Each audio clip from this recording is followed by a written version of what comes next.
Quando pensamos em mudar para outro país, também pensamos nos nossos familiares. Como que esses vão me acompanhar? Será que eu consigo regularizar eles antes de ir para Portugal ou será que eu já regularizo eles em Portugal? Bem, existem várias formas que você consegue regularizar os seus familiares, ou por meio de você, ou até mesmo você se regularizando por meio deles. Você já sabe quais são essas modalidades? Eu já vou te contar. Eu me chamo Mayara Becker-Zucco, sou advogada no Brasil e em Portugal e vim te contar um pouco de como que você consegue regularizar a sua família estando em Portugal ou fora de Portugal. A primeira forma de regularizar a sua família é a mais conhecida, é o reagrupamento familiar. Essa é a forma que você obtém tanto um visto quanto uma autorização de residência. Lembrando, visto é sempre um procedimento feito fora de Portugal, que serve justamente para entrar legalmente no país e aqui se regularizar. Enquanto que uma autorização de residência é um processo para obter o seu título de residência e morar legalmente no país. O título de residência só é feito em Portugal. Para reagrupar a sua família, você pode trazê-la em conjunto consigo por meio da reunião familiar. A partir do dia 30 deste mês de outubro de 2022, será possível fazer a solicitação de visto de reagrupamento familiar em conjunto com os outros vistos. Então, digamos que você conseguiu um contrato de trabalho em Portugal e tem um filho e uma esposa e quer trazer em conjunto com você. Como fazer esse processo? Você poderá solicitar o seu visto de trabalho e, em conjunto, solicitar o visto de reagrupamento familiar já no Brasil. Assim, toda a família vem em conjunto e entram já documentados. Mas até o dia 30, isso não é possível. Somente a partir do dia 30 de outubro de 2022 é que vai ser possível. Então, até o momento, a forma de você regularizar a sua família ou é trazendo ela depois, ou é trazendo ela por meio da reunião familiar e aqui em Portugal fazendo a autorização de residência de reagrupamento familiar com dispensa de visto. Quando falamos em reagrupamento familiar, falamos em um rol taxativo. O que significa isso?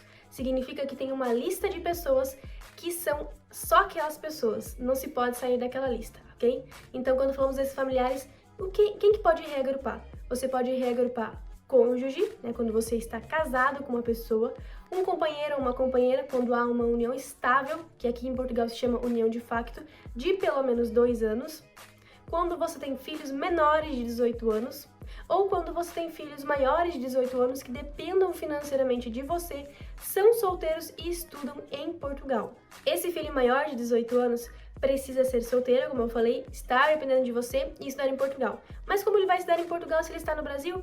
Bem, basta que ele esteja matriculado em um curso. Não precisa necessariamente que ele já esteja cursando, mas sim que ele esteja matriculado e vá cursar aqui em Portugal. Além dos filhos, cônjuge e companheiro, também se pode reagrupar pai e mãe, os ascendentes. Só que para o visto e autorização de estudo, isso não é permitido. Somente se você é uma criança ou um adolescente, né, quando é menor de idade, que eu já vou explicar por meio dessa modalidade. Agora, quando se é maior de idade, não se pode reagrupar pai e mãe por meio de um visto ou uma autorização de estudo. E também, caso você tenha sogro e sogra que dependa do seu cônjuge ou do seu companheiro, você consegue também reagrupá-los por meio do seu título de residência, desde que não seja de estudo, é claro. Quando falamos em filho, não precisa ser somente filho legítimo, filho sanguíneo. Pode ser filhos adotados, pode ser filhos do seu companheiro, do seu cônjuge que só convive com você, né, os famosos enteados. Então você consegue regularizar toda a família por meio de um só título. Normalmente, a autorização de residência de reagrupamento familiar acompanha a autorização de quem dê ao direito. Então, sempre que se pede uma autorização de residência de reagrupamento familiar em Portugal, precisa que exista já um título emitido. Então, por exemplo, digamos que eu sou casada e tenho um filho. Para eu poder regularizar a minha família, eu preciso já ter o meu título de residência, seja ele qual for, de trabalho, de estudo, qualquer que seja, certo? Então, se eu tenho o meu título de residência, eu consigo reagrupar o meu marido e o meu filho por meio do reagrupamento familiar apresentando o meu título.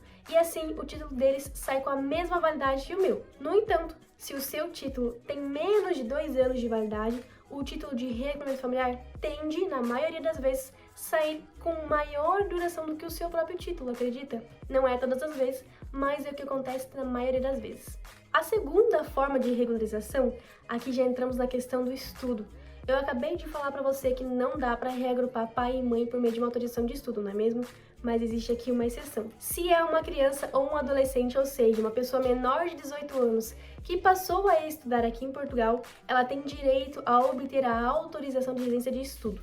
Então, se está a partir da 7ª série e está estudando em Portugal, seja uma criança ou um adolescente, ele pode se regularizar aqui em Portugal por meio da autorização de estudo. E assim, tendo a própria autorização de estudo, consegue te regularizar como pai e mãe. Não é o mesmo artigo da autorização de reequipamento familiar, mas sim o artigo 122K, que aqui eles chamam de CAPA. Além disso, também existe o visto de residência para estudante menor de 18 anos. Só que aqui existe um limite de idade. O mínimo que a criança deve ter de idade para conseguir recorrer a esse visto de estudo é 14 anos e tem que estar no ensino secundário, que no Brasil nós chamamos de ensino médio. Então, se você quer que o seu filho ou sua filha venha para Portugal com um visto de residência, ele precisa ter acima de 14 anos e estar no ensino secundário matriculado já do Brasil aqui em Portugal.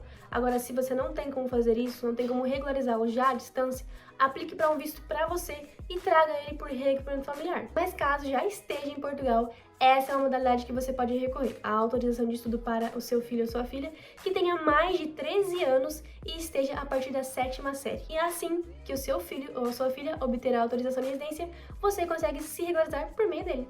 A terceira forma de regularização de um familiar é por meio da regularização de familiar da cidadão de União Europeia. Então, se você é um cidadão que tem nacionalidade adquirida, seja por dupla cidadania ou por nascimento, como um europeu, por exemplo, italianos, né? A maioria dos brasileiros tem aí direito a obter a cidadania italiana, e se você obtém esse direito e tem a cidadania concedida, você tem essa possibilidade de se regularizar e regularizar seu familiar. E como que é feito esse processo? Bem, ele é feito diretamente em Portugal. Não existe visto para o familiar de um cidadão da União Europeia. O que existe é apenas a autorização de residência. O que precisa é os familiares virem para Portugal, depois de estarem aqui 90 dias, o cidadão europeu requer, junto com a Câmara Municipal, o certificado de registro de cidadão da União Europeia. Com esse certificado, basta ligar ao CEF e agendar a autorização de residência para o familiar. Já não é reagrupamento que falamos, mas sim regularização de familiar de cidadão da União Europeia. Para a regularização desse processo, existe também limitações para os familiares. Aqui só se pode regularizar cônjuge, casamento, né? União estável de pelo menos 2 anos, filhos menores de 21 anos ou filhos maiores de 21 anos desde que estejam estudando, sejam dependentes e solteiros, bem como pai e mãe. Agora, se você é um cidadão ou você tem um filho que tem ali menos de 18 anos e é um cidadão europeu, não dá para utilizar essa forma de regularização para regularizar os pais, ok? Só dá para regularizar pai e mãe, sogro e sogra, se estiver acima de 18 anos por meio dessa autorização. Então, como eu disse, essa autorização é feita em Portugal. E além disso, tem que esperar os 90 dias, como eu mencionei. Somente após 90 dias, nos 30 dias seguintes, é que você consegue se regularizar como cidadão europeu e regularizar a sua família. Normalmente, nós sempre fazemos antes desse período, porque é melhor, né? Já que o familiar fica sem nenhum documento e o próprio cidadão fica sem nenhum documento. Mas essa é a lei determina que tem que esperar 90 dias. A quarta forma de regularização que poucas pessoas conhecem é por meio de um tratamento médico prolongado. Então, se você, ou seus filhos, ou seu marido, ou o seu cônjuge, né, o seu companheiro, tem ali algum tipo de doença que impeça de voltar para o país de residência, né, para o país de origem, essa pessoa pode obter a autorização de residência por tratamento prolongado. E assim, os seus familiares também conseguem obter a autorização por ser um familiar de uma pessoa que aqui está tratando alguma doença. Mas é importante entender que não pode ser qualquer doença de tratamento prolongado. Tem que ser uma doença que te impeça de voltar para o seu país de origem. Então, por exemplo, já tivemos casos de pessoas que falaram: meu filho tem autismo, consigo? Não consegue. Tem que ser uma doença que exija um tratamento intensivo e que impeça que a pessoa volte para o país de origem. E por fim, a última forma que nós vamos mencionar neste vídeo é por meio de uma criança que aqui tenha nascido em Portugal. Você, como pai e mãe, se no dia que essa criança nasceu, você já morava aqui, você ou o pai ou a mãe da criança, já morava aqui há pelo menos 1 ano, mesmo que de modo ilegal, ou já morava aqui de modo legal, independentemente do título, essa pessoa, essa criança que nasceu, ela tem direito à nacionalidade portuguesa. E tendo a nacionalidade portuguesa, você, como pai ou mãe, consegue se regularizar por meio dela. Agora, se essa criança nascida não obteve a nacionalidade portuguesa por alguma razão, de não ter cumprido algum requisito, você ainda assim consegue se regularizar por meio dela. Porém, só depois que ela já tiver 3 anos e estiver estudando. Então, pessoal, esse foi o vídeo de hoje. Essas foram as principais formas de regularização de um familiar aqui em Portugal. Se você quer saber um pouquinho mais, não deixe de nos acompanhar nas redes sociais. Nós postamos conteúdo semanalmente de grande interesse para você.